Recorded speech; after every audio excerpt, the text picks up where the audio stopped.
Welcome to TWitWoW, the best wrestling podcast made for wrestling fans, by wrestling fans, on the web today. I'm John. That's my cohort in commentary, Ashton.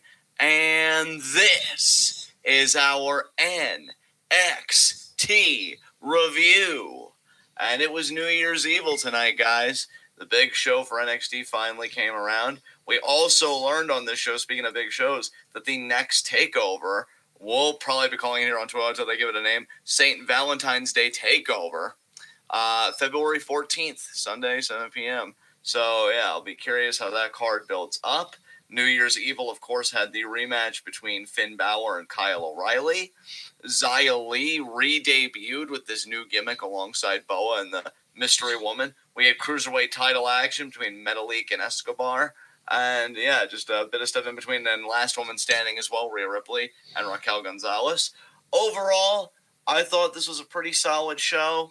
I wasn't, too wowed about it, if I'm honest. I think the two strongest matches, for me personally, were actually the opener, oddly enough, and Metalik Escobar, which I thought had great energy to it. Partner, what do you think about this?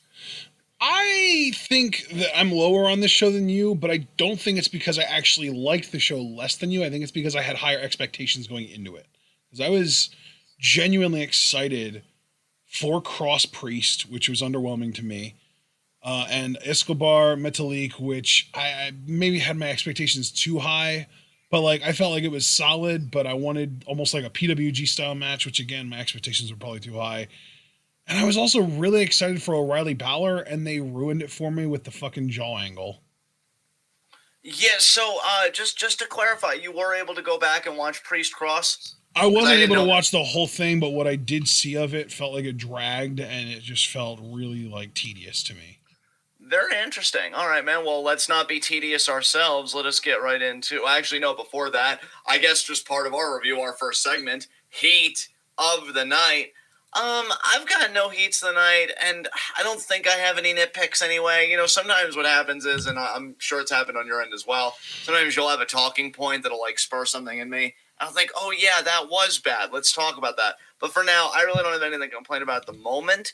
What about you, though, man? You sound like you might have a nitpick or two from the show. I don't know if there was really anything that stood out to me as wow, fuck this. This is terrible, so much as it was just okay, whatever, let's get to the next thing. It was less of a bad show because it was actively doing things that were bad, and more of just kind of a whatever, boring, underwhelming show. They built this up like it was going to be another Halloween Havoc, almost like an NXT live special, like a non-takeover live special kind of thing, and it just felt so underwhelming to me. I don't know. I think underwhelming really is going to be the word of the night for me, because I had a lot of expectations for this. I was really excited for this, and I just didn't feel much of anything throughout most of the show.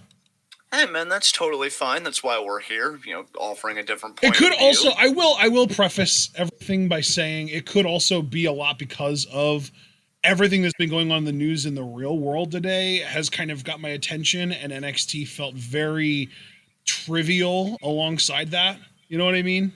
Yeah, I certainly understand that, man. I can certainly understand that, given everything that's going on. There was some fun stuff on this show. I didn't hate the show. It just felt so, I guess, really, now that I'm realizing that that's probably what it was, I think the right word here to describe it is it felt very unimportant to me. This show, I wish this show could have sucked me in and distracted me from the real world, but it felt very much like it was just a whatever, this doesn't matter kind of show. And I was far more interested in what was happening in the real world because of everything. New Year's Evil. Holy shit, did NXT nail the title of today? Yeah, absolutely. I really hear you on that, man, because you know how I am about world affairs, at times even more than national affairs, although national affairs definitely took center stage today. And at times it's anything going on in, the entertainment industry. Yeah. It's yeah, that's good. It's good. It's not that it's trash. It's just look at it. Look at the world. So I totally hear you on that, man. No judgment. So with that said, man, again, let's not be tedious or stalling ourselves. Let's get into our NXT NXT review. And man, we open up a bit weirdly. We open up with Dexter Loomis. He's kind of in a production area. And he goes to it's not necessarily a soundboard. I called it in my notes a production board because I'm technologically illiterate. And it controls the venue, the lights and stuff like that. He's kind of playing with that. And then he sees a lever with the New Year's Evil logo on it, a little New Year's baby demon version. And he pulls it and everything comes to life. And we pan to our show. So then our opening matchup is Priest versus Cross. Now, why I didn't say I have nitpicks or whatever, and why jury's kind of out. I have such weird feelings about this match, man, because I'm going to be honest with you guys. I actually really liked it, and I even put that kind of emphasis in my notes. I thought this was far better than Lee Cross, although I think the jury's still out if Cross is a character and a performer more generally that can do long matches 15 plus. And like I said at the start of my notes, this match went longer than I expected, and it was more physical and competitive than I expected. And I don't know how I feel about that aspect, because on its own, it was good for me, right? I enjoyed it. But when you think about the Cross character, I don't know if that was the right move. Yeah. To have somebody that's lower on the card like Priest, especially because, dude, I've heard rumors. I don't know if you've heard the same rumors. And again, you know how it is. That we might see Priest on SmackDown this week. Yeah. So, especially a guy that's getting called up. Yeah.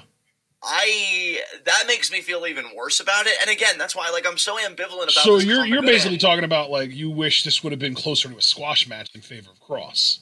Definitely. Because you're going to reboot Priest anyway on the main roster. That's practically what they always do with any NXT. I feel like that's why they did this, though, was so that Priest could look strong before going up to the big leagues. And that's fair. It's just... I hate to be that guy, man. I just don't know if you do it with this type of gimmick that you're also trying to build back up. No, dude, I totally see what you're going for here, and I understand what you're saying. I'm just trying to sort of get inside the minds of why they did what they did.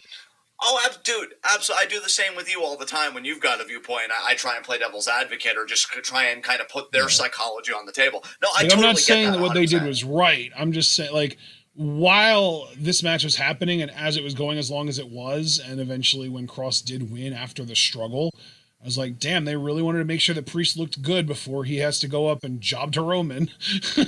I mean, essentially, right? Yeah.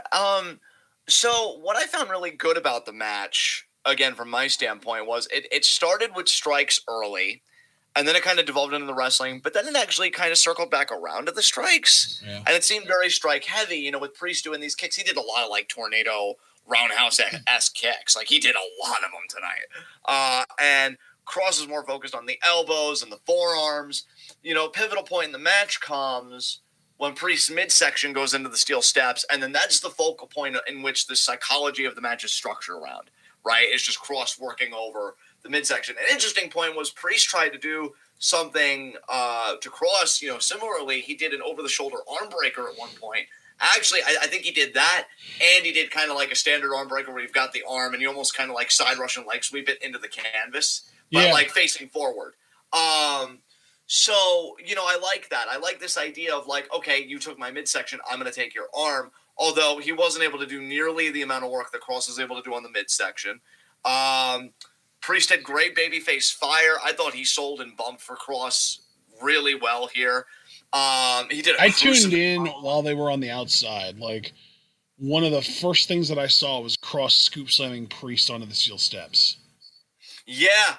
See, that was towards the end, because I think I know what you're referring to, where it was almost like a sit-out power slam in a way on the steel steps, and it seemed like the story they were telling, especially because of how this match was built up, was that Priest was this indomitable babyface that was going to keep getting up in spite of Cross' offense. Yeah. See, now, dude, you know what's so funny, though? That was the story, and again, this isn't a knock. Again, I'm trying to navigate my feelings about this match. That was the story, and yet I feel I'm sorry, I feel like the wrong competitors got the last wrestler standing step. Because we know Raquel and Rhea got that tonight. If you really wanted Priest to look like a badass while also making an excuse for a match to go longer and Cross still look just whatever, I feel like a last man standing step might have actually done them well here, especially given the brawl that they had, where they both sent themselves into that piece of cardboard or whatever. The stuff that they set up when you're going to take a big bump. And they did that for their brawl, and then Scarlett was like up high laughing. I almost feel like that stip would have serviced them better, in my opinion. I will say, though, we got to learn some new move names because I didn't know the names of these moves before. So the sit-out choke slam that Priest does is called South from Heaven, or South of Heaven. And then Priest to win them, or excuse me, Cross to win the match after he gets the Doomsday Saito on Priest. Priest is getting up. It's like one of those get-up motions where, like, he's standing, but he's, like, barely conscious. He's like, where am I? And then Cross yells, time's up. He runs, and he hits Priest hard in the back of the head with a forearm, and knocks him out. And when he pins him, he's just staring into the camera. So production-wise, I thought this match was very well. Got some great angles, some great shots. Selling and bumping from Priest again was fantastic. Very physical. Again, I really honestly preferred this to Lee Cross from 2020, from last year. And Cross gets the win. I'm just still kind of sorting out, am I okay with a gimmick like Cross is being in a match this competitive with Priest, who I liked Priest's NXT run if it is ending and he is going to SmackDown. But let's be honest, he's only a former North American champion. He was mid-card to upper mid-card at best. When you're talking, Cross was literally just the last NXT champion before everything went down, with Finn reclaiming and stuff because it was vacant. So I'm still working all that out. But yeah, fun matchup. What did you think about this, man? Do you have any thoughts about this? I said, man, when I hopped in, I thought it was, even just, I think I only saw like the last 5 minutes and it felt slow to me. It just felt like it was moving in slow motion. And it's probably because the last 5 minutes, it felt like Cross was really the only guy getting any offense in. So, I like Priest. I don't love Priest. I think he's really good in the ring. And I think that he's got like an amazing look / voice combo. Like, let me put it this way. The superficial stuff is all there as far as being able to talk and have an amazing voice and look like you could kick somebody's ass. And the substance is there as far as the in-ring stuff. So I do like Priest.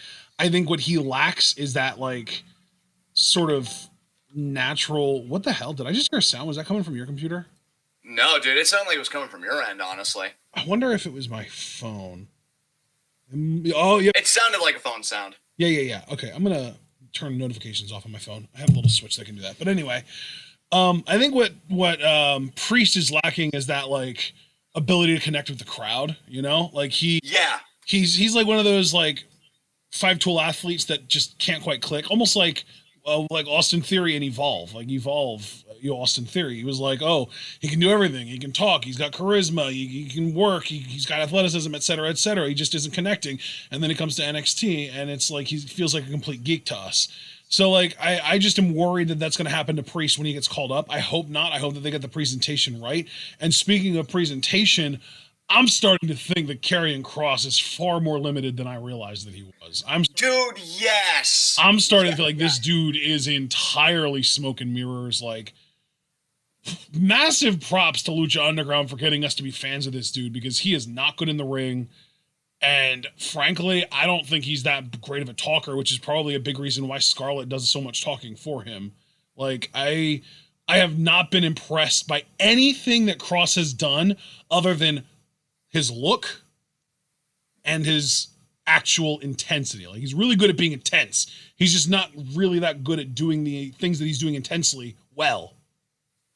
Okay, so I'm gonna latch on. We're gonna backtrack a bit, because I do want to latch on to one thing you said about Kross and then kind of construct my own thing, because I think we do have some divergences, but they're not that big. Because I do agree with you on the kernel of it. I agree with you that I think he is very limited. Here's the thing. I agree with you about the look. Looks amazing. He even had some great moments tonight where, like, he was smiling at the camera, knowing the punishment he was inflicting on Priest, stuff like that. My big concern with him, and with the talking, that's where I can't fully agree with you, because I feel like there's a talker there, but I will agree with you that I think Scarlett's a great addition right now, just to kind of mask any deficiencies he might have in his promo game. As far as the in-ring, I think what he can do in the ring, he does fairly well. Like, I thought he looked good in there with Priest. My problem is, we need to be honest about what kind of gimmick this is. This isn't a gimmick, and I felt this way ever since the match with Keith Lee at TakeOver, Right. last year. Right. That this is not a gimmick that's going to have 20, 25 plus minute matches. Now, I'm not saying he needs to succeed, but, you know, it's funny. Angel, who I can say it that way now because he's been on the podcast enough, or he's been in the chat enough. He submitted a question to Conan's podcast asking like if Cross is the new Goldberg. And I don't want to get into that whole discussion, but I will say, though, I think if there's one big similarity between Cross and Goldberg that I personally see, it's that these guys aren't long-term match types. They are purely gimmick. That you go in there, you do maybe 10 minutes at most, and even then, I'm going to be honest with you, bro, even then I think it's kind of a stretch. Yeah, like, dude, I think you and I are definitely on the same page here because, like, what I saw from Cross between this match and his match with Keith Lee at TakeOver 31 this past year, like, I think that if you want him to succeed, I don't necessarily because I've seen his liked tweets. You need to package him like a Goldberg because he has the intensity and the look, and that's it. And that's pretty much all that Goldberg had. Although I think Goldberg had more of a magneticism to him than Cross does. But like we've seen countless times, if your success in NXT was dependent on your presentation, you're gonna fail on the main roster. How many times have we seen that? Like even Aleister Black, who's a great worker, he's never been a great talker, but in NXT they didn't make him talk. He goes up to the main roster, they're having him talk every week, they're having him cut promos every week, they're having him use these weird fucking speech tics, overly emphasizing certain letters and saying weird shit like come pick a fight with me and like whatever. Like if your success in NXT stems from packaging and you're not a transcendent talent, you're gonna fail on the main roster. Yeah. Because I will say one thing that I noted, I wish I would have made an actual note of this, but I guess there's no need since I'm about to say it. One thing I did note in the Cross Priest matchup, Cross is really relying, I feel like, on exploder suplexes and just moves of that type because we already know he's a one-dimensional in-ring worker for sure. Yeah, and you know what? Even thinking about that, I think I am more inclined to agree with you about like your in-ring assessment of him. This dude, and again, like. Oh God, I don't even want to know what the like tweets are, but I my imagination, I think I have an idea. He's one of the COVID denier types for sure. Oh Jesus Christ! Before I'm actually surprised you didn't know about that. Yeah, you know what? You might have told me, and I might have blocked it, dude. There's so many awful people. You can only you can only make so much room, right? Yeah. It's pretty depressing. So before I was reminded of that at the very least, thank goodness for Sami Zayn at least. Keep that energy, Sammy, our Intercontinental Champion forever.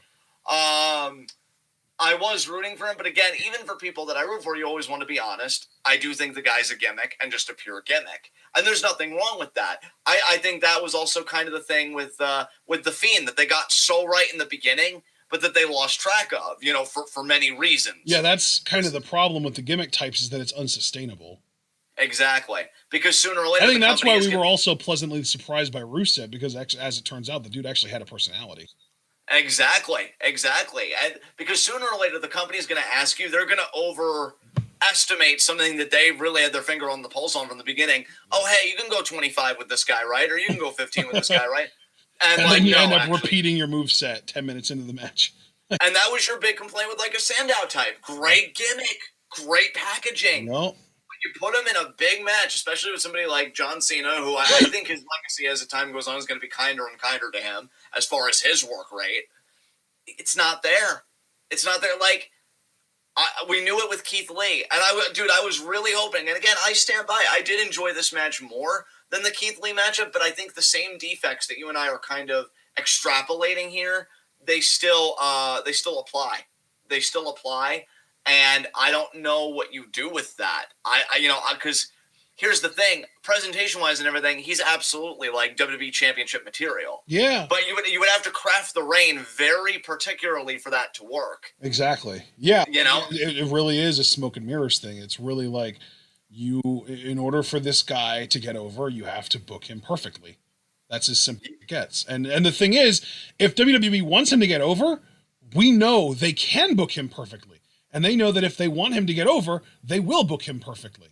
But how often does it happen that a guy comes in through the indies and WWE decides, oh yeah, we want this person to get over? Like, that doesn't really happen that often ever. Exactly.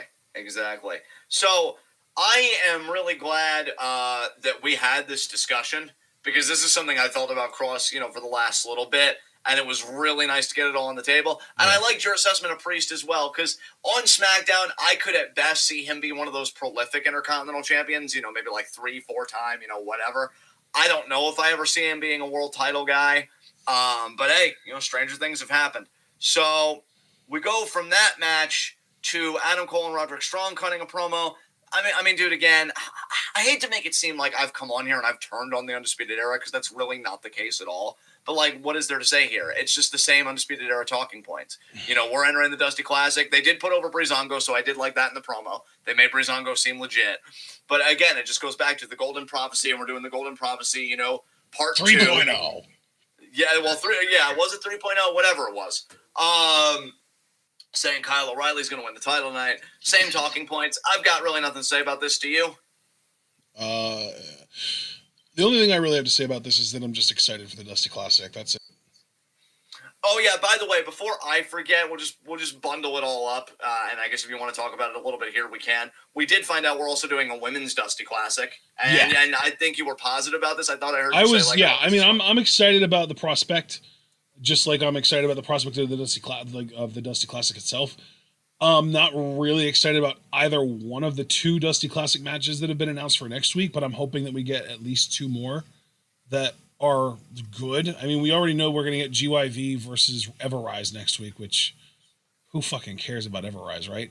But then we found out tonight that Gargano and Theory are going to be a team, which means that there's going to be at least one more match. And if there's at least one more match, really good chance that there's at least two more matches, because they wouldn't do a Dusty Classic with like an odd number of teams. Although I guess they could do like a triple threat finals. But the point is, I'm excited more at the idea of the Dusty Classic right now than I am at the execution of it so far, because so far the only two matches we have are Undisputed Era Breezango and GYV Everrise. Yeah, I'm just going to say it now before I forget. I'm genuinely worried that Everrise might be GYV. I highly doubt it, but I have been so beaten down by WWE booking. Yeah. I'm just like, you're not going to put them over, right? You know what? That's justified PTSD, bro. Yeah, I was even going to say, like, I was going to stand by it regardless, even if people were like, oh, John, you're being ridiculous. Because, you're being ridiculous. It's justified. It's justified. Paying attention to history is what I'm doing.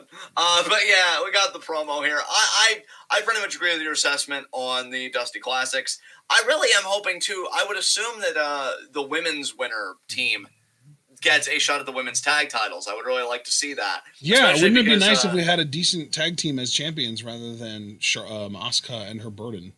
Yeah, I know, right? Because I was even going to say, I'm hoping for a stacked NXT women's tag team to win this, because Asuka's just fucking legit, Asuka's goals. And then Charlotte, as far as presentation, we've always said, like, presentation-wise, she's like the top woman in the company. So it'd be really cool for whatever winning NXT team to be involved with acts like that, one in terms of pure talent, and then one with presentation, and then to win, which would be what I would prefer. But, I'm not holding my breath on that. I'm hoping that we get a Shotzi EO team. That would be my ideal. Dude, that would be dope. I want those two to always be in proximity to each other, because I need that match again in my life. Yeah. Speaking of matches that I didn't know I needed, were really good, but I want you to talk about this. I feel like I've been talking way too much already on tonight's show. I apologize for that, folks. Dude, you know what, though? You're more passionate about this show than I was, so it makes sense that you would talk more. Grand Metalik versus Santos. Escobar. Oh, God, I just got a little moist down there. Definitely need to change after the show. What did you think about this Cruiserweight title matchup? It was good. Like I said earlier, I kind of had like way too high expectations for this. I was like, oh man, these guys could put on a PWG type match, and then it was just like a really good WWE type match, and those are never as good as PWG type matches. But like, yeah, it was still a really good match.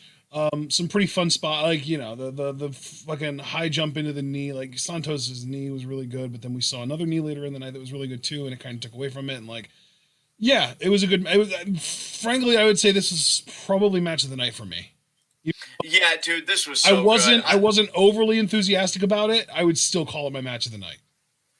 Yeah, I think Javaris really captured my mood. I often forget how good Metalik is sometimes. It's easy to the forget, letter. man, because when he is featured, he has to wrestle the slowed down WWE style, but the dude's a fucking king. Yeah, when he has a dance partner that like speaks his language and like, yo, let's flex on him. Yeah, Yep. yeah, and they did. I will say I only have one minute concern. I said concern, not nitpick, because I wouldn't want to be so trash as to blame somebody for shit like this that happens in the ring.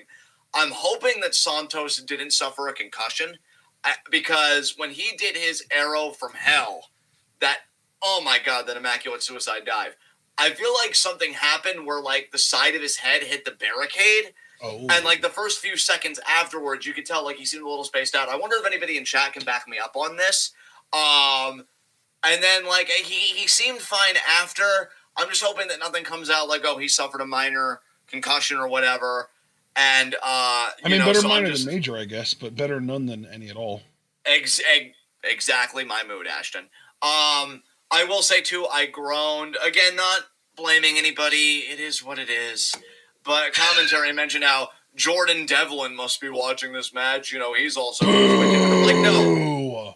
First of all, yes. Second of all, fuck that. Okay, there's only one cruiserweight champion, and I already did the thing, and I'm already sticky. So fuck you. I'm not doing it again. Do you want me to do it with the trill? Beg pardon? You want me to do it with the trill? Sure. And it is Santos Escobar. Excellent. Now we match. So yeah, that's my cruiserweight champion, not this discount Finn Balor ass. Okay. Yeah. Honestly, at this point, I'm ready to stop calling Devlin discount Finn Balor and just stop acknowledging by him at all, because like it's doing a disgrace to Finn Balor's name. That is true, and Finn's at least trying to hold it down, you know, and not be a piece of shit. So we love you, Finn.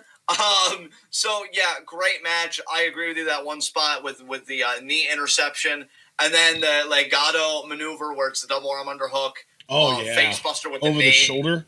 Yeah. Yeah. Oh, they gave that a name. Yeah, Legado. No. That's not what they called it, though. That's not what they called it. Are you sure? Because I'm pretty sure that's what they called it. No, they gave it a name. It had black. It was like black something. Not Black Mass, obviously, but it was something like that. It was. Fuck. I'm not going to remember it. You guys are going to have to help me in chat, or we're just going to have to move on. So let's just move on. That really, yeah, that kind of threw me for a loop, because I didn't hear black anything, like, as far as a name goes. So that's weird. Regardless, Escobar wins after what was it called? The Phantom Driver? The Phantom Driver. Yeah, Phantom Driver gets the win. I mean, one of the best champions in the company. Yeah, Foster and Javaris are backing me up. They said yes, it is. It was called Legado. I guess I misheard then. I could have sworn I heard it referred to as something specific that wasn't just Legado, but I might have just misheard. I'll have to go back and check out the NXT VOD. Yeah, you kind of threw me off, man. But I'm glad Foster and Javaris spoke up for me. Thanks, guys, because I thought I was going crazy. So yeah, Phantom Driver gets the win. Escobar, amazing champion. Hope he's okay. Speaking of champions, we go from that to Mercedes, who's gunning for the NXT Women's Championship. And more or less, she talked about the awards that EO won, and she said you didn't look like the winner of those awards, like overall female competitor of the year and best female wrestler of the year, when I put you through the announce table. She said the only award she cares about, the only championship she cares about, is the NXT Women's Championship. So I love how she put her, quote unquote, through the announce table by literally throwing her through the fucking side of it. What the hell? I've never seen anything like that, man. It was pretty great. Right? So yeah, good stuff from Mercedes. Honestly, cannot wait for that match. Excuse me. Gesundheit. Thank you. After that, we get Zaya and Boa re-debuting. I'm just going to be very quick about this. I think presentation was a 10 out of 10. I dug it. Aesthetic, big thumbs up. Yeah. Are you just agreeing, or did you want to jump in? I said yeah. Okay, I didn't know if you want to jump in and make a further point. I will, but for now I'm agreeing with you, yeah. And in ring, I'll put it to you guys the same way I put it to Ashton. I highly doubt that Zaya is experienced enough, obviously, to like have, say, a clinic with like an EO or even a Shotzi, like at this point, because I think Shotzi's pretty far ahead. But it was a squash match, and I thought for a squash match, what she did looked good here. And again, if this is something that's more honest with itself, that it's more gimmick than anything, I can ride with it. But I don't want them to get overly ambitious. Again, like we're kind of worrying with Cross and stuff like that. Like, oh, we're going to put you in the ring with EO tonight. Go 15 minutes. Yeah, dude, I was just having a similar thought. I'm thinking, like, why is NXT trying to build up two different Goldberg-type characters at the same time? Yeah, because that very easily gives off that vibe, right? Yeah, like the unstoppable monster, you know, that whole thing. It's like I feel like we're experiencing deja vu here with Zaya. Now, it's not the exact same presentation as Cross, so I'm not trying to say that. But the idea, though, that you're pushing her as like this newly refreshed, unstoppable beast, and again, it's like very heavily reliant on the presentation side of things. Like, yeah, like they're basically trying to pull the same rabbit out of two different hats. Yeah, I mean, we're pulling two rabbits out of the same hat. I don't know which one of those analogies works better. Right. I appreciated this matchup because it did have one little narrative moment that I liked, and that's when I think the woman's name was Katrina, potentially. Yeah, it was. She got like a body shot on Zaya, but Zaya didn't even sell it. Yeah. To go back to the vignettes of like the pain just being beaten out of her, and like just building up that tolerance. Yeah. So I like almost that. Reminds me of the Fiend. Yeah, there you go. Remember? Because Bray cut that promo talking about, hey, you can teach yourself to not feel pain. And it's like, oh, so we're doing this again. Yeah, pretty much. Wins with like a spinning kick to the face. I will say, the last two strikes that Zaya threw, the jumping knee and then that like almost like Trouble in Paradise style roundhouse kick, looked crisp as hell. But the spin kick, it looked great. But I think it might have looked great because it might have been a little too stiff. It might have actually been a potato. Yeah, I couldn't tell you one way or the other. I don't know how long she's going to have these brief kind of squash matches. I am nervous when they try and put her in the ring with somebody that she is going to be expected to go 10, 15, whatever kind of thing. Because I don't think she's ready for that. I don't know if she'll ever be ready for that, if I'm really being honest. Yep. Now we got to see where Boa is. Maybe he'll compete next week. But really, honestly, dude, while I was watching this, I was even thinking, like, I almost wonder if this entire process wasn't even really to do anything with Boa. It was entirely just to give Zaya this huge supporting cast. You know what I mean? Yeah, because again, the production's great on this. Yeah, and the thing is, like, if you notice, Boa didn't throw a single strike. He was the one getting beat up. He was the punching bag. Exactly. So that's why I'm thinking, like, I wonder if this whole thing is just them, building him up as almost like a bodyguard, but really building her up as like the one that's supposed to be the star here. But you know what, though? It's funny you say that, man, because I still feel like one of the bigger stars in this whole thing was the woman that they serve. Yeah. That mysterious, I even woman. said, dude, in the Discord, there was no possible way for this return to be anything other than underwhelming as long as that woman didn't show her face. And because she didn't show her face, it was underwhelming. Like if it didn't really matter, like Zaya could have brought out a whole new moveset and I would have been like, wow, that's cool, but who's the woman? It's like... Yeah, I hear you on that, man. And I'll tell you, like, going back to the production side of this, which again, I really liked, I loved how they started this where the camera's really zoomed in on the woman's face. Yeah. And then it zooms out and you see Zaya and Boa. It's like, well, where'd they come from? Yeah, that was cool. It was like the out of nowhere kind of thing. That was cool for sure. Yeah, so I'm really NXT's curious. NXT's getting really good at doing cool shit that lacks substance. Yeah. Oh, God. They're going to really lean into that. They already are. Yeah, absolutely. Bronson Reed promo, do not care. He's boring. He pretty much says that he's putting everybody on notice, 2021. I don't care. I see. I mean, at the very least, we can stand him as a person. He has good takes. That, you know what? I will give him that, and you need that more than ever. I just wish he wasn't such a boring tier performer. And I'm talking everything. Talking, in ring. He might be the most boring wrestler that I actively watch, like on a product that I actively watch. It's not good. After that, we get Rhea versus Raquel Gonzalez, last woman standing. I missed the beginning of this. I want you to take the reins on this since you watched this bell to bell. So how'd you feel about this? Oh, God, I hated this match so much, dude. I hated it so much. It was so sad. I saw Abel tweet, "Oh, man, that's my match of the year." I was like, "Oh, so you didn't watch Wrestle Kingdom?" And he said, "Oh, I watched night 1. I just got to catch up on night 2. And I'm just like, wait a minute. So that means that, first of all, you liked this match, which hurts my soul to begin with. And then second of all, you didn't only like this match, but you liked this match more than Ospreay Okada and Naito Ibushi. I feel like I've been stabbed 3 times.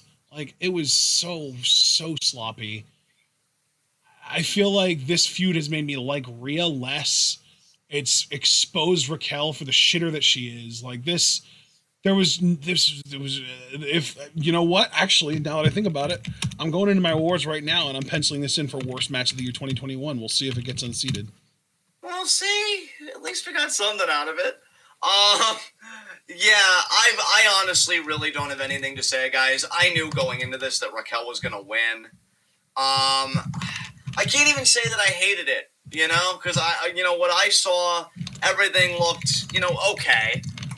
No spots that I was really blown away by. You know, Dakota Kai came in at one point, which I will say, again, not to want everything at once, right? Because I would prefer that Raquel wouldn't be getting pushed at all. I hate, in fact, what I really don't like is that Raquel's getting so promoted and Ember already feels completely forgotten about. Mm-hmm. All that steam and everything she came in with, she feels like just another woman on the roster, and it only took them a few weeks.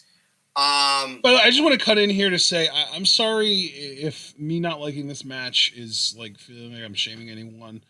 I might disagree with you, but more power to you. If you liked the match, I'm glad you enjoyed it. I don't want to make you feel bad, and I'm sorry if I did. This match just pissed me off in a lot of ways, and I don't really know how to express that without being as sort of brutally honest as I can. So, it's no judgment towards you as a person, nothing personal. Literally just, I hated this match, personally. Yeah, that's totally fine. Anybody that liked it, also totally fine. I do wonder if Abel was kind of trolling you, but knowing Abel, he probably was sincere, and if that's the case, that's fine. I mean, don't get me wrong, I'm well aware of Abel's trolling ability, but his tweet came off as pretty sincere to me, and enough people liked the match unironically for me to genuinely believe that he was being serious. Yeah. And, for me, it was okay. I don't think I'll pencil it in for my worst match of the year. I think you hated it far more than I did. Dude, I think the reason that I hated it is because, like, I am always, like, you know how I am. I'm always such, like, a warrior about injuries and shit.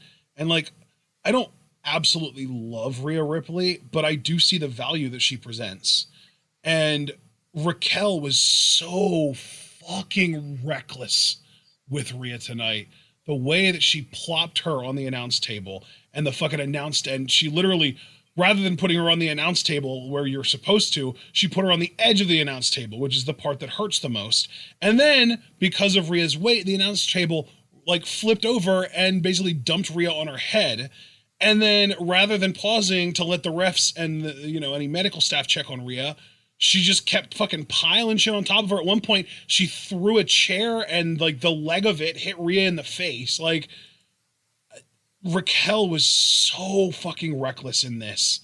And it's like, girl, you already broke Karen Q's leg. What more do you need to do before you start paying fucking attention and trying harder to be safe?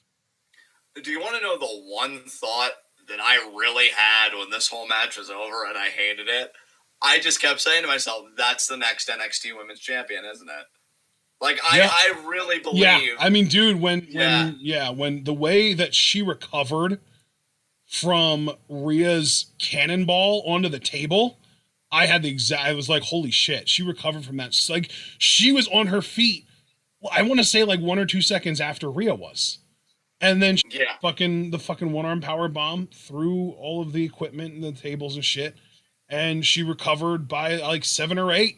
And Rhea was still down after the 10 count, and that's how Raquel won. So, like, yeah, I hated how reckless Raquel was. I hate how how much she no-sold, or how much she undersold, maybe I should say, how OP she felt in this. This really is like, I hate the fact that they're pushing her at all, but it's even worse that they're pushing her this hard already, knowing how bad she is, and like being able to literally watch her prove how bad she still is live on TV, and not only have it not have any consequences from like an in-company perspective, but have people like the match almost feels bad too, because it's like they're getting away with it. Nobody's calling them out on their bullshit.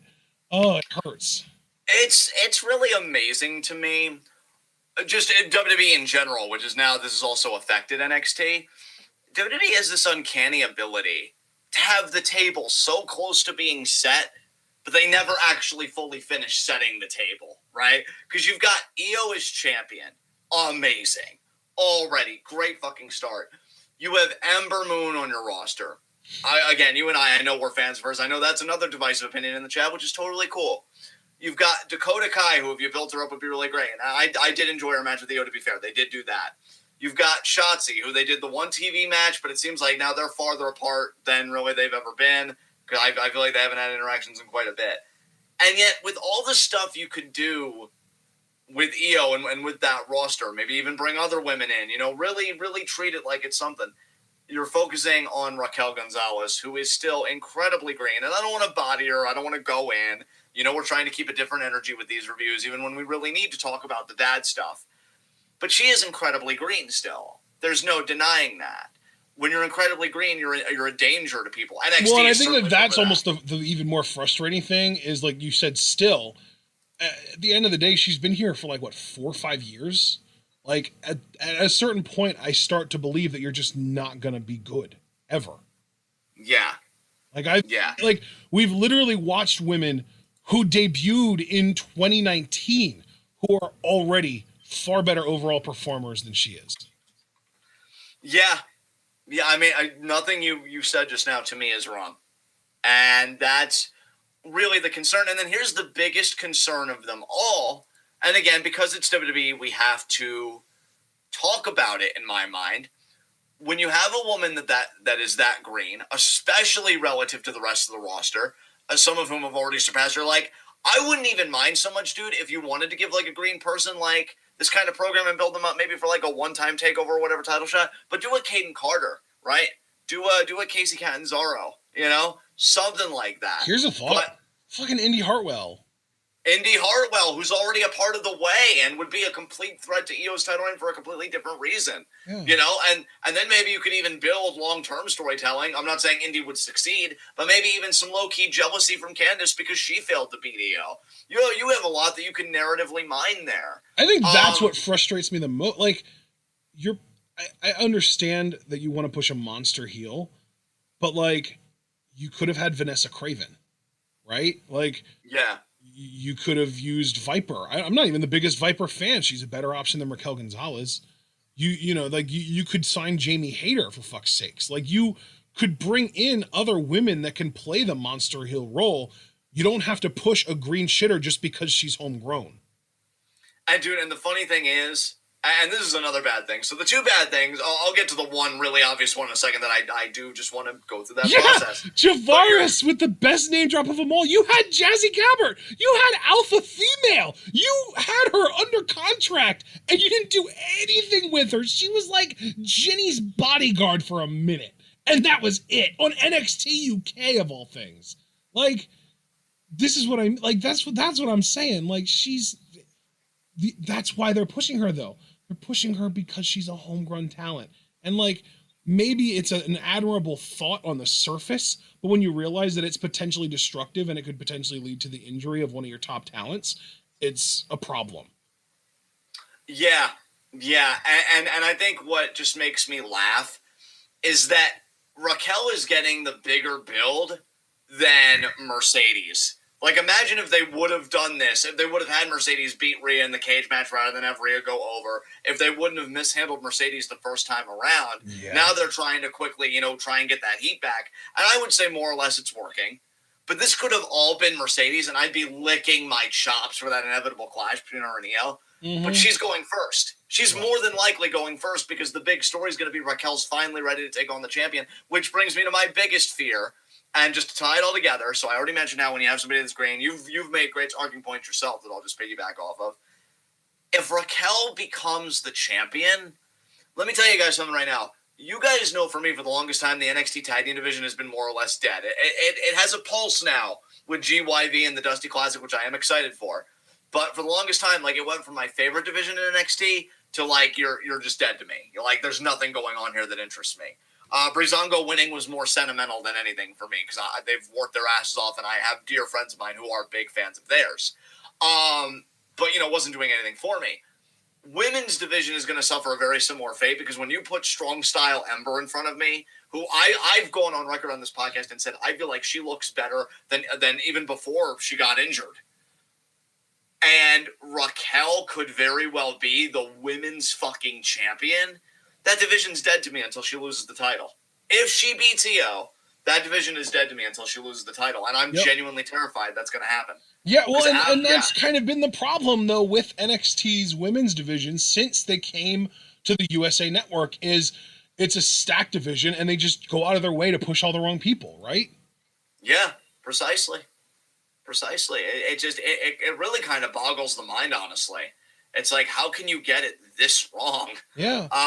It's like think of like a target in darts, and like all you got to do is hit anywhere except for this one little tiny area, and they're like going so hard to try and aim for that little tiny area where they can miss, where they can get it wrong, because like it's so easy to get it right because of just how stacked and talented the division is.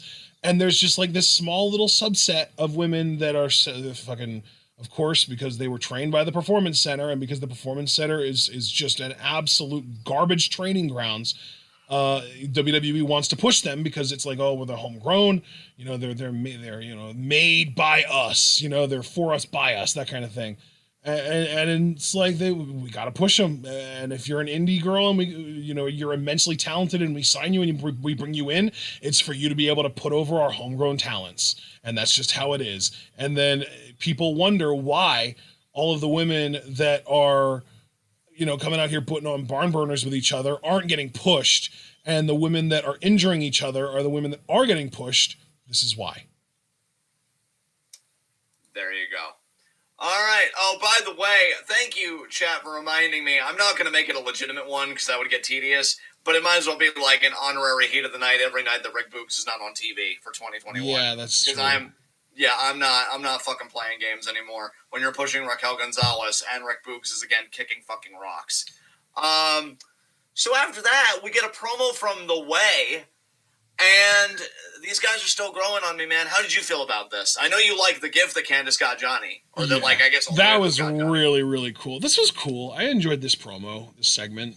I hate siren sounds in wrestling unless it's for Scott Steiner, because Scott Steiner, to me, is the one true, siren person. Like, he's the one person that comes out to sirens where it makes sense to me.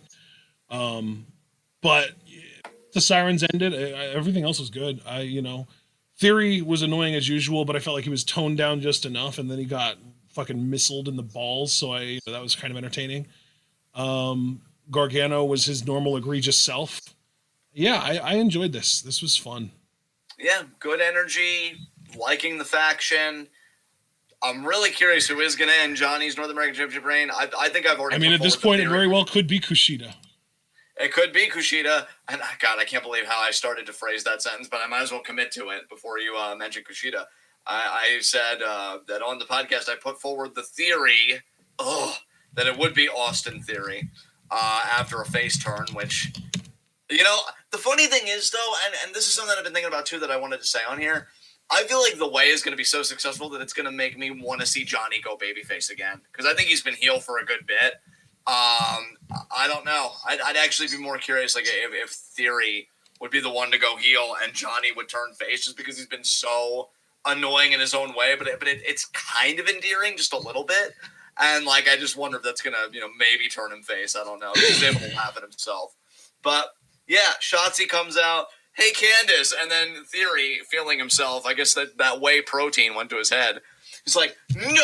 You're not going to interrupt Johnny's celebration. And then, like you said, just missiled in the balls. You love to see it. He goes down like a sack of potatoes. Yeah. She rushes the ring to try and get a hand on Candice and Indy. Johnny tries coming in, bringing everything up. Kushida comes out. It all breaks down. Loomis had an artist rendering of Johnny and Candice versus Shotzi and Kushida for a tag match. It's like, how did that get drawn so quick? So then we do that tag match. And I'm going to be honest, nothing really to say about the tag match. I will say this, though, and again, I feel like I'm complaining a lot more than I felt like I intended to tonight. I apologize, guys. I should have gotten that all out in the first segment. But this Shotzi-Candice feud, again, this is another matchup that I think I would have preferred with a last woman standing stiff than a Raquel Rhea, which they tried to crowbar in a week. Oh, my God, guys. I know you thought that it wasn't personal, but it is. When we saw Candice run over Shotzi's fucking tank and Shotzi have a mental breakdown over it. I think my bigger problem isn't necessarily that we didn't get last woman standing, and more that feud didn't end at War Games. Like, that feud should be done. War Games should have been the end of it. That felt like the climax of it, but it's still going. Yeah, dude. Like, how do you one-up fucking War Games, right? Yeah. And, here's the thing. Even if I agree with you. It's not that I disagree with you. But I could also see, if you wanted to continue this after War Games, they're just doing it in such a weird way. I feel like Shotzi hasn't gotten, and again, War Games would have been a nice stage, but regardless, she hasn't gotten that cathartic win over Candice. She didn't even get the pin in this tag match, dude. It was Kushida pinning Johnny because, like you said, they're setting up the North American title feud. So Shotzi and Candice is in such a weird place because it's like, I know Candice injured her hand, and I'm not blaming anybody for that. Again, those things happen. But, I don't know if that delayed or whatever. It's just, this had a chance to be really good for Shotzi. Because I think I even said on a past podcast, even before War Games, if they play their cards right, Candice could be such a heel that Shotzi getting the win, that gets her right in the title picture. And again, similarly to Ember, although not as bad, because Shotzi's at least still a regular, which I take great solace in that, believe me. She still feels disconnected from the title, but she doesn't feel anywhere close to being a contender right now. The two top contenders really are Mercedes, amazing, and Raquel. Ooh. So it's weird. I really expected the feud to be wrapped up differently. I don't know, man. I'm disappointed. I had higher hopes for Candice and Shotzi as far as what it could do for Shotzi's career, but it feels like she's still right where she started when the feud began. So that's my thoughts on that.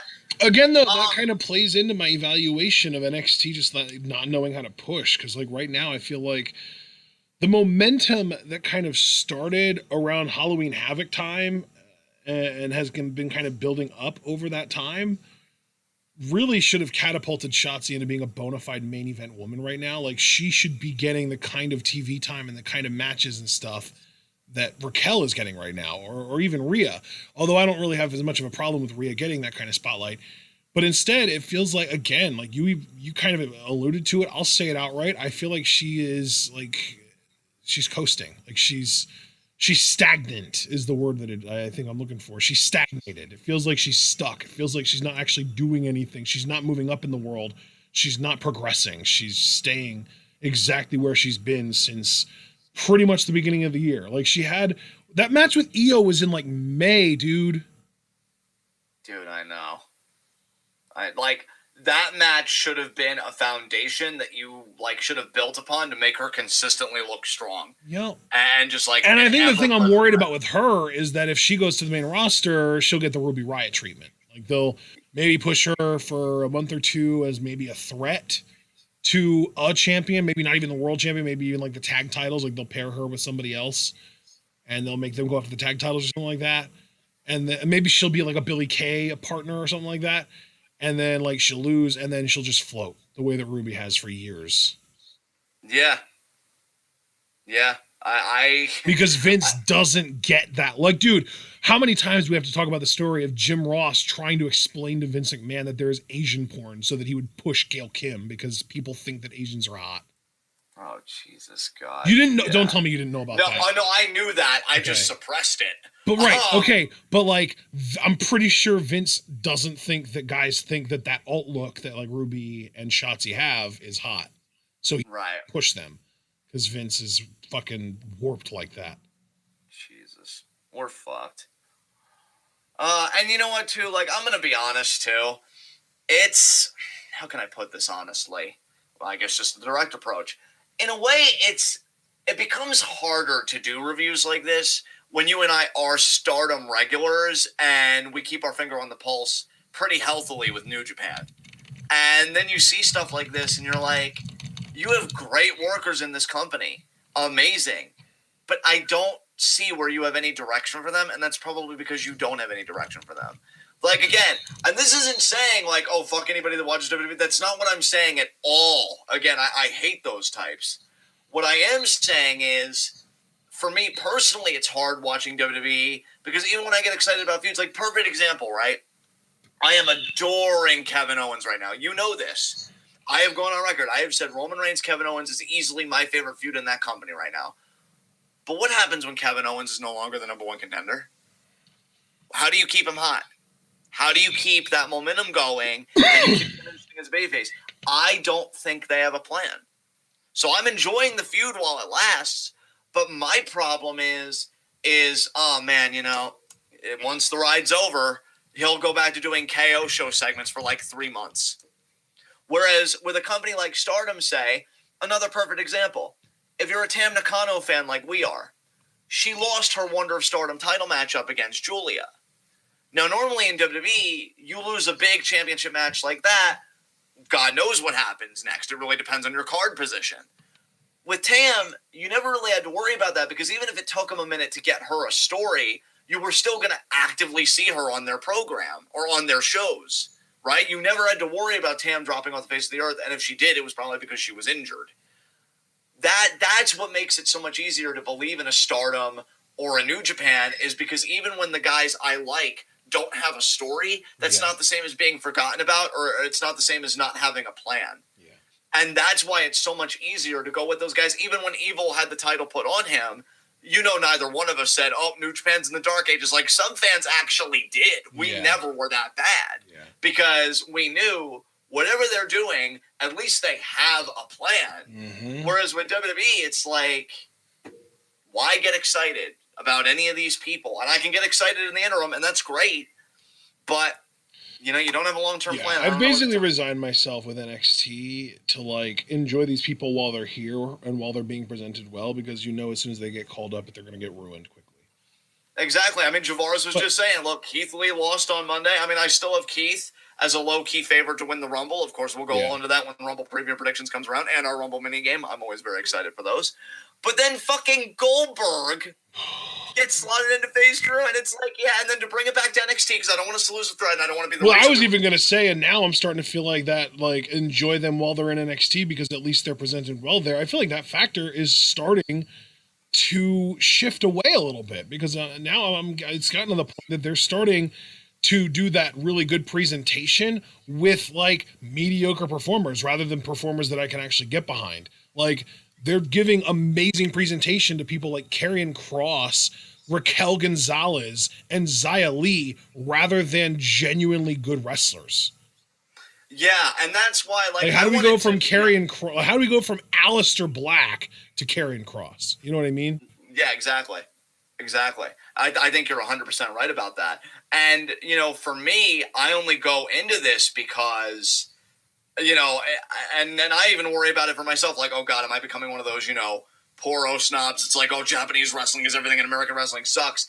I don't think so.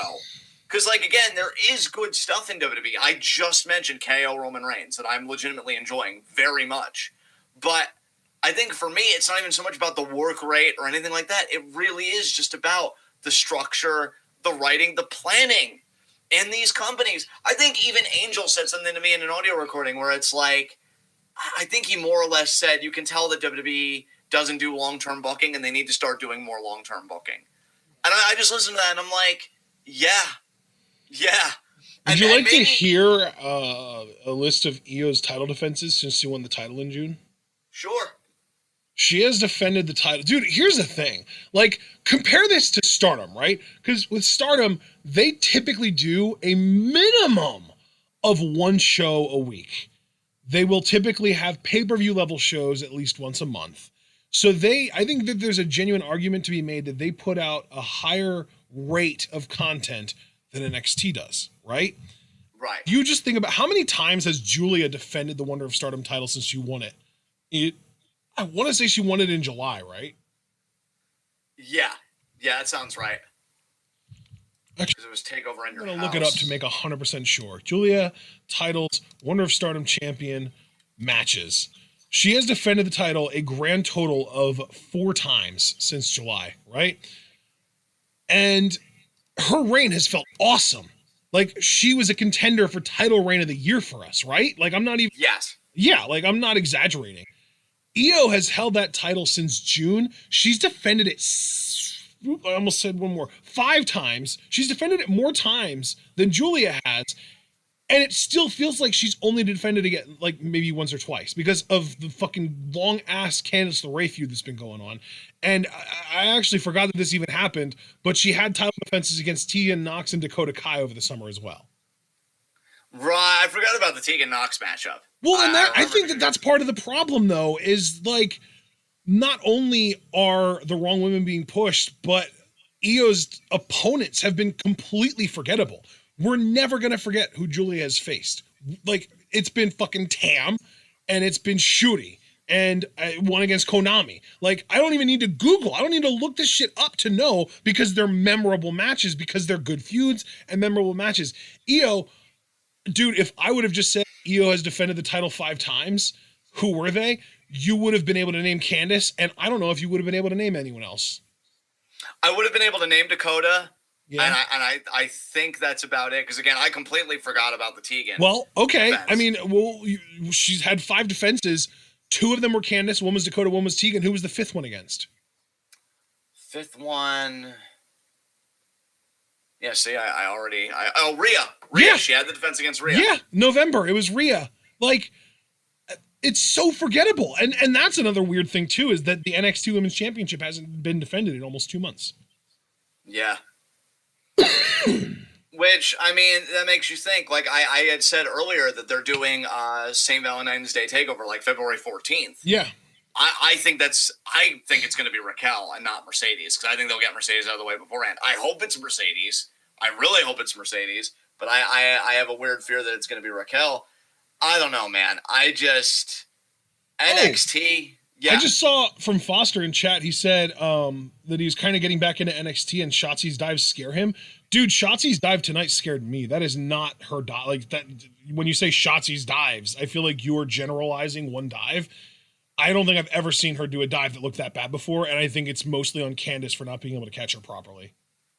Yeah, I was afraid that she might have, like, hurt her neck or something like that, like yeah. neck area. Well, dude, and that's kind of the good thing about Shotzi is that she was actually able to adjust midair, because if she wouldn't have adjusted, she would have pulled a fucking scorpion. Her feet would have gone up over her head because of the way that Candice wasn't able to catch her. And yeah, so the fact that she was able to rotate her body in midair really saved herself from a world of hurt.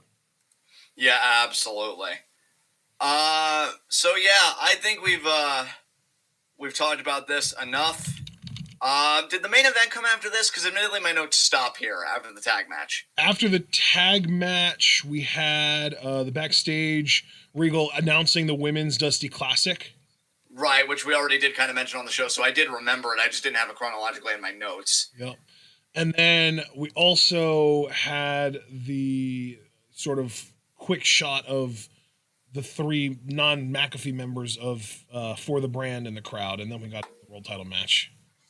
Yeah, gonna be honest, guys, underwhelmed by this title match. And I really didn't, and you know, you even said that was gonna be the word, right? Underwhelmed, because you use that a lot. Yep. I will agree with you completely. I was very underwhelmed by this title match, which, here's the thing, I didn't want to be. I desperately didn't want to be, and I honestly didn't even think I would be. And I was like, okay, you know what, this is great, because you already knew my reservations about TakeOver 31. I feel like a lot of people were overhyping it because guys legitimately got injured, and that's not the kind of stuff we should be celebrating. That's a very concerning trend that could be developing, like in the culture, like, oh man, they broke their neck. I mean, it's kind of similar to like the Shibata discourse, right? It's like, oh, it was a great match because he suffered a fucking hematoma. Like, no, that it didn't need that to be a fucking great match. Yeah, I was gonna say that's like one of the best matches I've ever seen in my life, and it was made worse by the headbutt to me. Everything leading up to the headbutt was like the best shit I've ever seen, though. Yeah, exactly. And I'm the Dude, same way. Straight up, if that match didn't end up being the match that ended Shibata's career, and it went on the entire rest of the match as planned without the shoot headbutt, it might have been talked about the same way that Ibushi White was talked about this weekend or this week. Oh my God, absolutely. Absolutely. And I only bring that up, right, because I feel like, I'm not saying every wrestling fan, I don't want to generalize, but there are certain wrestling fans and some with very, influential platforms that almost seem to elevate matches higher when it's like, guys, this match was good, but the idea that this motherfucker broke 5 of his ribs, I'm going to give a star for each rib. Dude, like, I hate that. Like, stop glorifying shoot wrestling. Stop glorifying injuries. Stop glorifying people who put their body, like, dude, it's so amazing how much all of this almost comes back to Moxley / Ambrose when he was trying to pick a feud with Mick Foley, and he was talking about how, like, you ruined wrestling, you ruined so many guys' careers because you made it cool to put your body on the line. Like, that is a genuine fucking problem in wrestling. Guys who think just put, like, fucking Joey Janela is the poster child for this these days. Guys who think that just putting your body on the line and doing stupid shit and destroying your body will get you over, and it working, is one of the biggest problems in wrestling today, in my opinion. Yeah, I mean, don't get me wrong, the culture is shit all the way down. I mean, we knew that with speaking out, just this, well, I say this year, but like last year, 2020. But another big problem with the culture is this celebrating the actual shoot, the real parts of wrestling, like, the broken ribs, the hematomas, this and that. So I'm like, okay, guys, can you work a physical matchup that's also safe? And you know what? If I'm going to go down on this podcast as two things... Dude, and that's why I love strong style so much, because, like, after a good strong style match, the guys will have bruising on their chest, but no permanent damage. Like, bruising is a temporary thing. It goes away in a week or two. You're fine. But, like, you and I will always complain when we see shit like shoot headbutts. Like, even Julia has started doing that lately, and we hate it, and we call her out for it every time, and Javaris joins in with us talking about, like, babe, don't do that, because he always, does it from the perspective of living with her and shit. But, like, yeah, don't fucking do it. Like, we will never start being like, oh man, that headbutt was really cool. It's not going to happen. But actual strong style, like, just like forearms and chops and shit, I mean, fucking Kobashi Sasaki proved it, and then last year, Ryu Lee and Hiromu proved that you can have a fucking incredible exchange without any risk of injury. You're gonna hurt each other, but you're not gonna injure each other. Exactly. You don't have to leave your feet, for fuck's sakes. I mean, dude, Suzuki Ishii just this past G1 had a match consisting of 98% strikes and a God-style pile driver. Yeah. And it was like one of the best matches of the... In fact, did I even give it I think I did ultimately award it my underrated match of the year. Yeah. Because somebody literally did math on that shit. That was either 137 or 157 strikes. Pile driver, pin, that's it. Like... And it was an amazing match. Yeah, it does. And the thing is, we're not saying everybody has to become a strong style wrestler, but what we are saying is strong style proves that you can be physical without being dangerous. Exactly. That's the distinction right there. And I don't know. I'm really worried about this trend that, especially with like NXT top guys like, O'Reilly and Finn. The match was fine. Finn actually gets a submission win, which I wasn't expecting. Did he win with almost like a modified Koji clutch? Yeah, it was something wild, dude. I wouldn't even really know how to articulate it. But Kyle's looking forlorn after the match. And then Finn is looking... Finn was bleeding from the head, and I'm like, oh, God, Yeah, like... Finn had a gash on, like, his left temple area, and O'Reilly, like... I don't know... First of all... I don't know how you can get that spot right where, like, you're biting a rope and then your opponent kicks it without just letting go of the bite before they kick it, so that they just, it's just like a theatrical thing, like they kick the rope and then the camera cuts to you and you sell it like it hit you even though it didn't. But like, either that is what happened and Kyle O'Reilly is just really, really good at selling, or there's just no other way for them to pull that spot off and have it be safe. Like, at the end, it's a fucking foolish spot. Like, I am 99% convinced that it was a work, or at least that it was supposed to be a work, because it does play into the story. Kyle broke Finn's jaw, so now Finn wants to break Kyle's jaw, right? Like, that makes sense. The story makes sense there.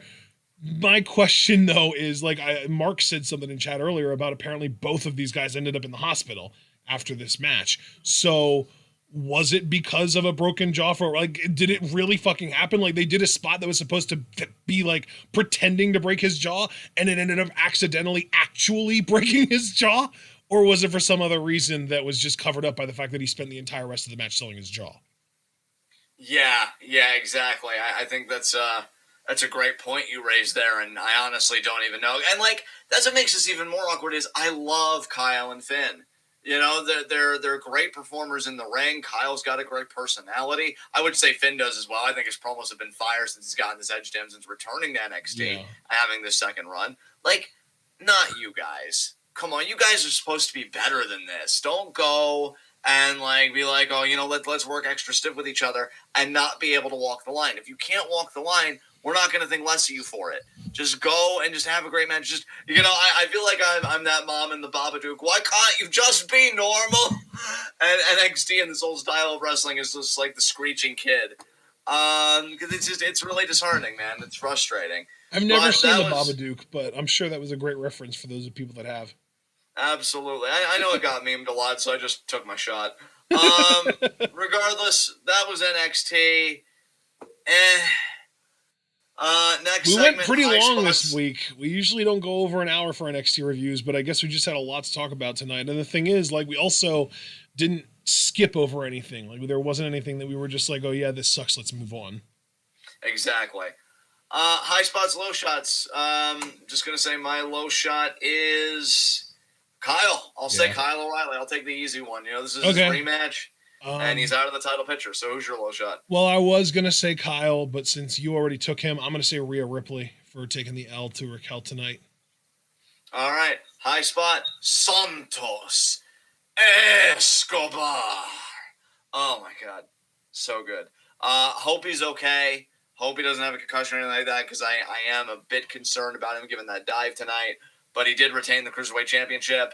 He's amazing. I adore him. So who's your high spot? I don't want to give it to anyone.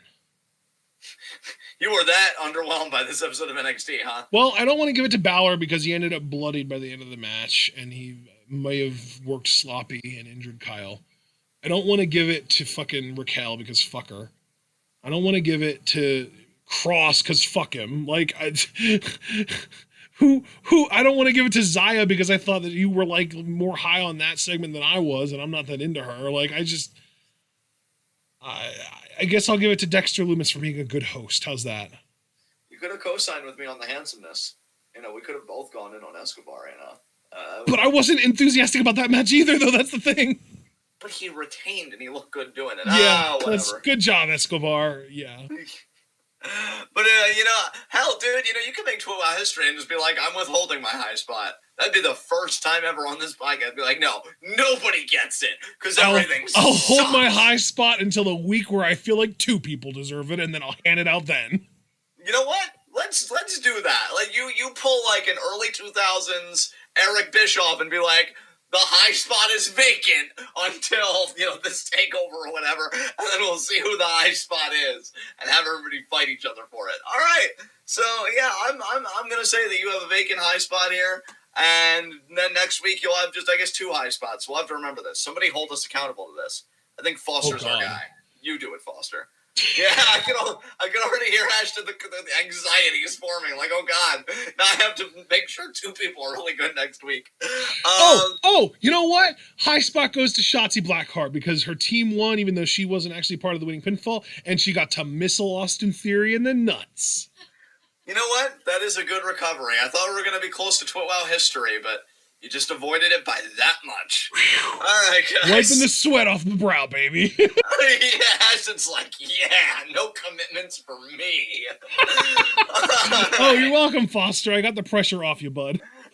Yeah, I feel like you two are just perfect for each other. I just feel like there's a synergy and complexes happening here.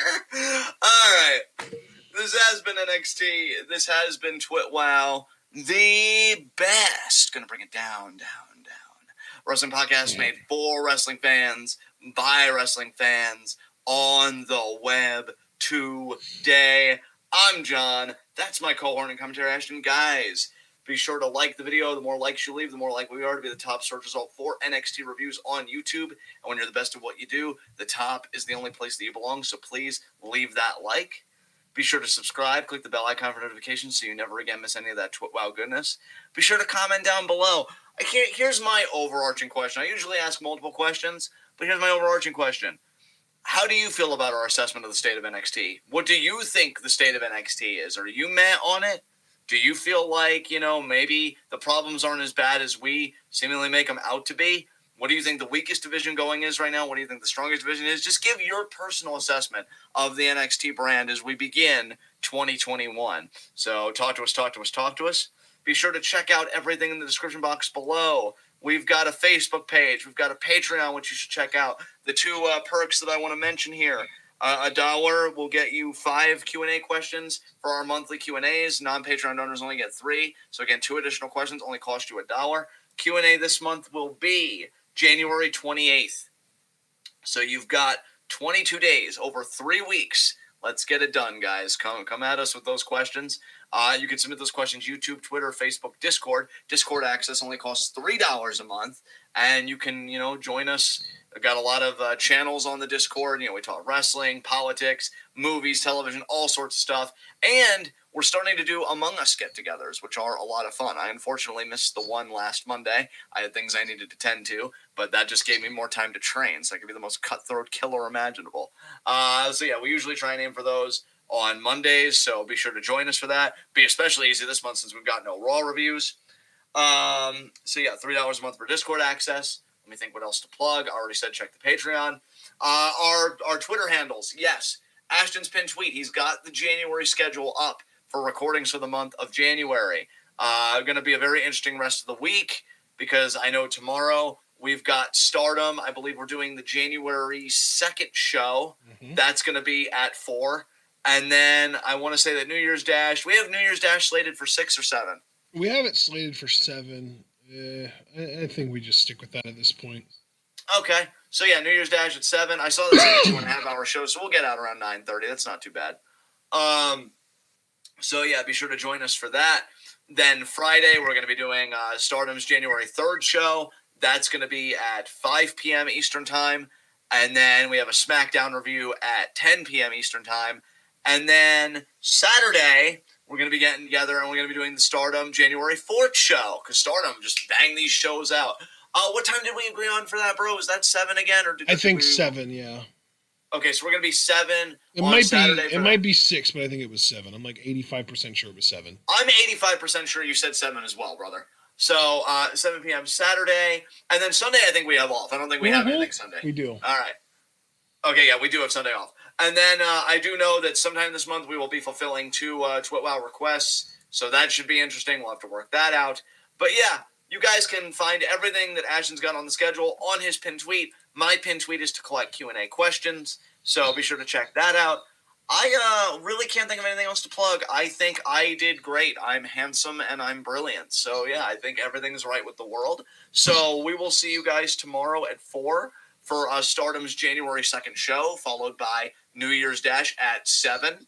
I wonder, are we going to find out the fate of Jay White after his very interesting Wrestle Kingdom weekend? Or Wrestle Kingdom experience, I guess I should say more generally. We will find out. So be sure to join us for that. And until then, guys, tune in. Peace out.